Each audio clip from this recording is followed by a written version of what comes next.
So GoPro has released firmware version 2.0 for the Hero 12, and it's a big one. Version 2.0 packs a lot of much wanted and needed features. So the first feature that this firmware update provides is you have the ability to rename the custom presets on this camera now. Now this is a feature that I spoke about when I first got the Hero 12, how I wish I could rename those because there are a lot of options and names on there.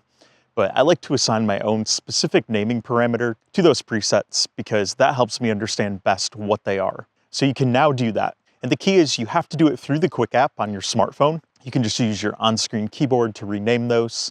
And I have several that I've already renamed and set up on my GoPro. And I'm gonna demonstrate how to do that. So we're gonna turn on the Hero 12 here and we're gonna open the Quick app. You'll want to go into video mode. And as you can see here, I've got several of these that I've named. I have my log 24 frames per second. I have my log ND, and I have my log 60 frames per second, and then my 4K 120.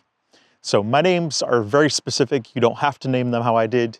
You can name them pretty much however you want to. But all you have to do is click on the pencil edit symbol here. When you click on rename, just tap anywhere in that window, and then it's gonna bring up your keyboard. So you can go back and you can type in whatever you want there. And then of course you can adjust all of your parameters on your phone here too if you want to.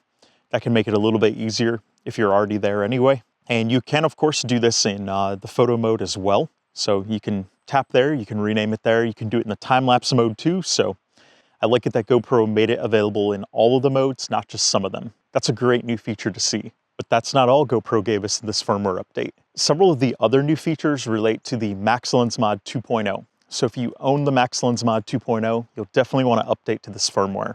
All right, so let's get the Maxin Mod attached here. So got that on now. So I'm gonna come around to the other side of the camera so I can show you what new features are here with the Maxin Mod 2.0. So of course, when we first attach the Maxin Mod, we're gonna see that right there.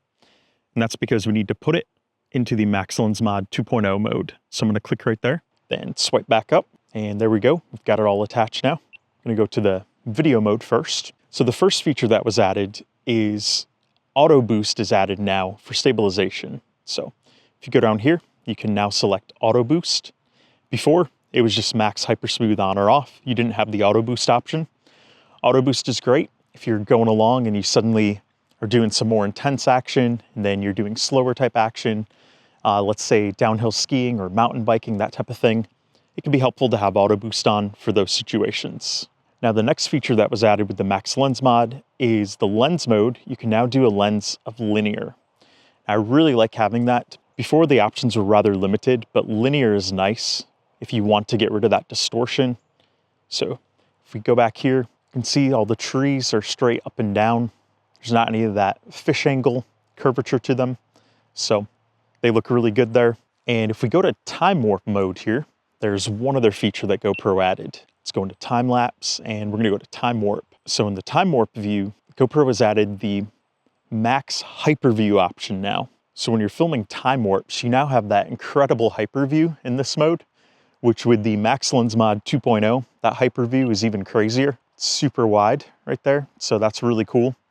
I can see some use cases for this for that hyper view mode. So I'm glad that GoPro added that there. So those are the new features that GoPro added, but GoPro did also do some under the hood stuff, and it's kind of big what they did. But first of all, I'm gonna get my Maxin Mod back off here, put our default lens cover back on. So under the category of image quality improvements, GoPro mentions optimizes GP log tuning with wide color gamut space.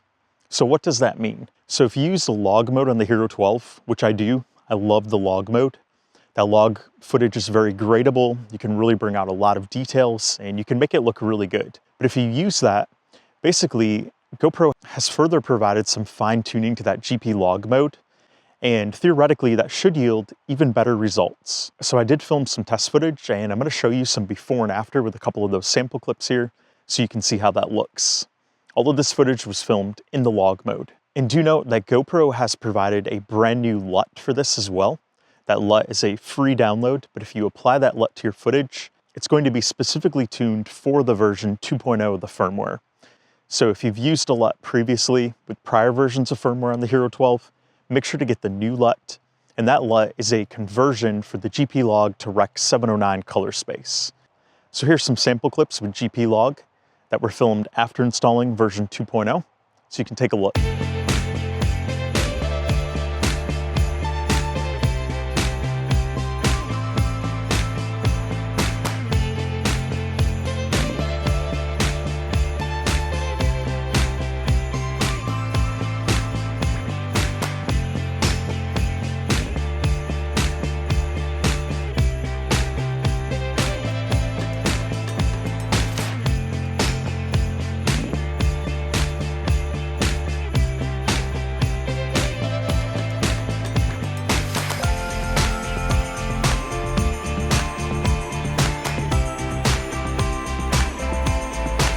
And of course, GoPro also mentions general user interface improvements and general bug fixes.